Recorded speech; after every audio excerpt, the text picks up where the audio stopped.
मेरी मामा को ना हमेशा से कॉम्प्लेक्स है। बचपन से उन्हें इस बात पे गुस्सा है कि मैं उनसे बात नहीं करती, हमेशा बाबा से बात करती हूँ। और उन्हें नहीं पता, लेकिन मुझे पता है कि वो अभी बाबा से लड़ने के लिए गई है। बोल रही होंगी कि शफी तुम लड़की को बिगाड़ दिया है, लड़की है कैसी हरकतें कर रही है, एक लड़के का हाथ पकड़कर उसे घर पे ले आई है। लेकिन अम्मी ने भी यही किया था। हाँ और नहीं तो क्या, बाबा का कोई था नहीं ना, तो वो खुद बाबा का प्रपोजल लेके अपने अब्बू के पास गई थी।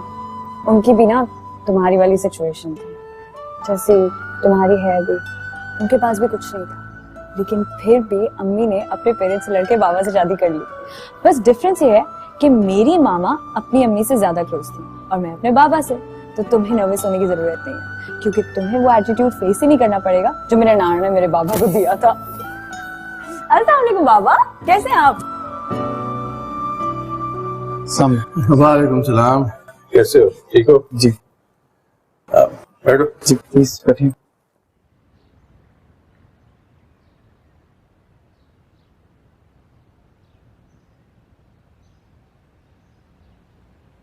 कैसी चल रही है स्टडीज?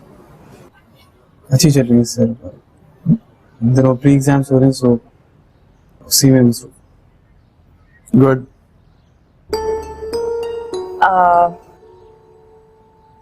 अम्मी ने आपको बता तो दिया होगा कि जमाल आपसे क्यों मिलने आया है? नहीं कोई खास बात थी बेटा? नहीं सर, वो जमाल बताओ ना बाबा को कि तुम यहाँ क्यों आए हो, क्या बात करनी है? सर बात इतनी सी थी कि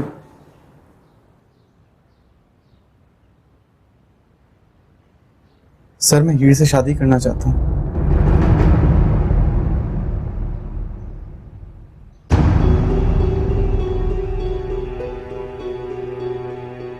यार अजीब बेवकूफ इंसान हो तुम, जो बात सबसे आखिर में करनी थी वो तुमने सबसे पहले कर दी।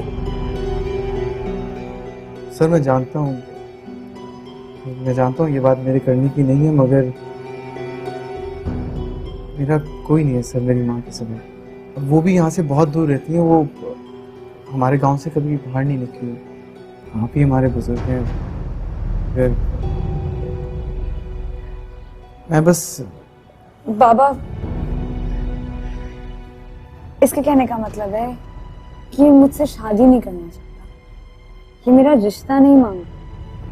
बाबा आई मीन अभी तो इसको बहुत कुछ करना है, अभी ग्रेजुएशन है, फिर CSS है, एंड आई होप कि पहले अटेम्प्ट में क्लियर हो जाए। लेकिन इस सब में तो 3-4 साल बाकी हैं।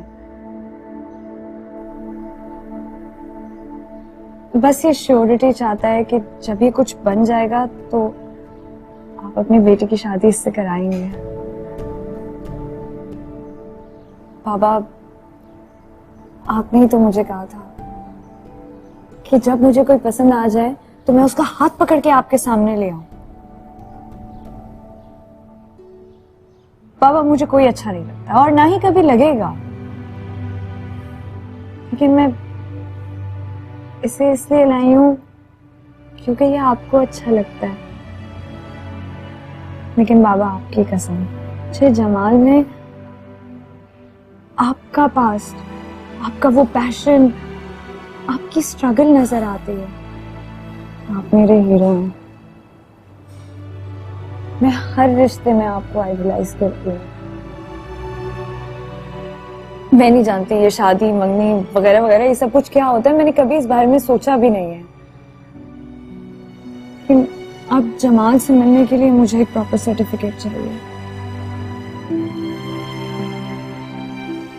बाबा मैं सिर्फ ये चाहती हूँ कि आप अपना हाथ जमाल के सर पर रख दें, ताकि हम लोग जब क्लास में एक साथ एक बेंच पे बैठे ना, तो हमारे ताल्लुक को कोई स्कैंडल बना के आपके नाम की बेइज्जती ना करे।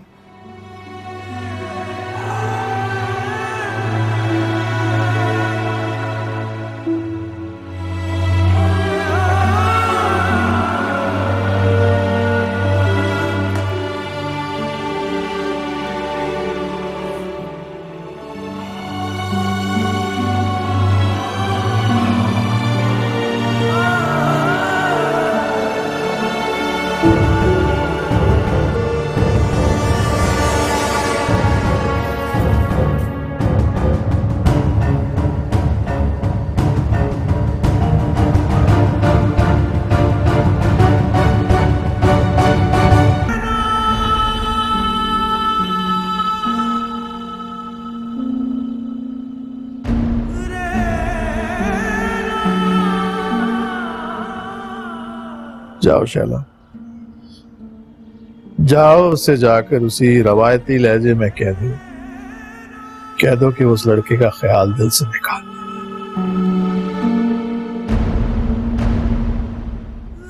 जाओ।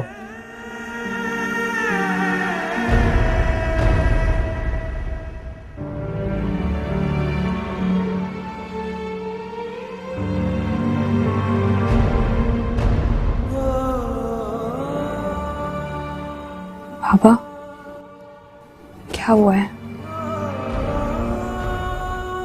मुझे माफ कर दो बेटा,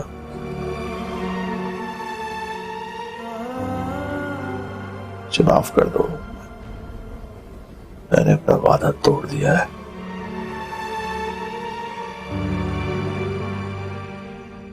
I'm sorry.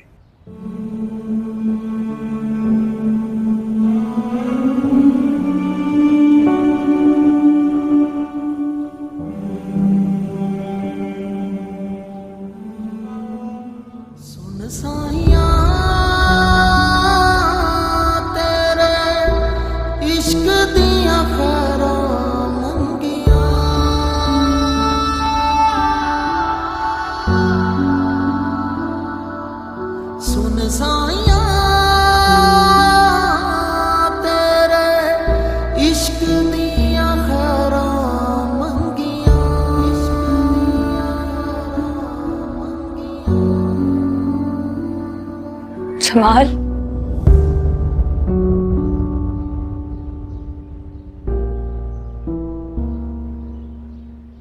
पापा ने मेरे हीरो को मार दिया।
लौटे ना पल वो जो ये सारे गुजर गए, शिकवे सारे दिल से क्यों करे।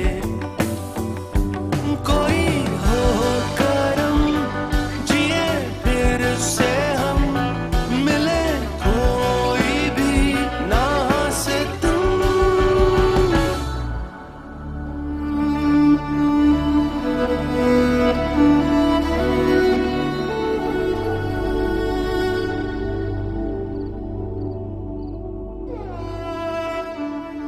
तुम हमेशा मुझसे पूछती थी ना कि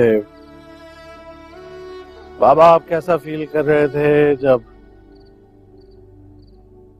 दरिया के किनारे खड़े अपना सब कुछ उस सैलाब में बहते हुए देख रहे थे। तो बेटा मैं कुछ ऐसा ही फील कर रहा था जैसा तुम अब कर रही हो। फर्क सिर्फ इतना है कि तुम अकेली नहीं।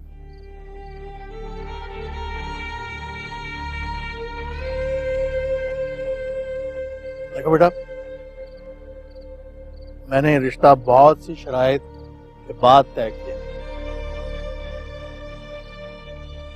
तुम्हारी पढ़ाई पे कोई कॉम्प्रोमाइज नहीं होगा, ना तुम्हारे जॉब करने पे, ना तुम्हारे रहने पे। और तुम शादी के बाद यहीं रह सकती हो हमारे पास, उन्हें कोई एतराज नहीं है। मैंने तुमको कह दिया कि भाई मेरे पास तो एक बेटी है, तुम लोग उसे भी ले जाओगे तो मेरे पास क्या रह जाएगा? हम दोनों तो बिल्कुल अकेले रह जाएंगे। और अम्मा जी ने मुझे खुद कहा कि हम बेटी नहीं लेके जाएंगे, बेटा दे देंगे। तुम क्यों परेशान हो रही हो? तो यही तुम चाहती थी ना, इसलिए उस लड़के से भी मिलवाया था। और क्या खास बात थी उसमें? नाम ना निशान ना खानदान, पता नहीं कहां से उठ के आ गया। ये तो उससे कहीं बेहतर है, अपने खानदान का है, देखा भाला है। हाँ, उस लड़के के मुकाबले में तो शामिर हर लिहाज से बेहतर।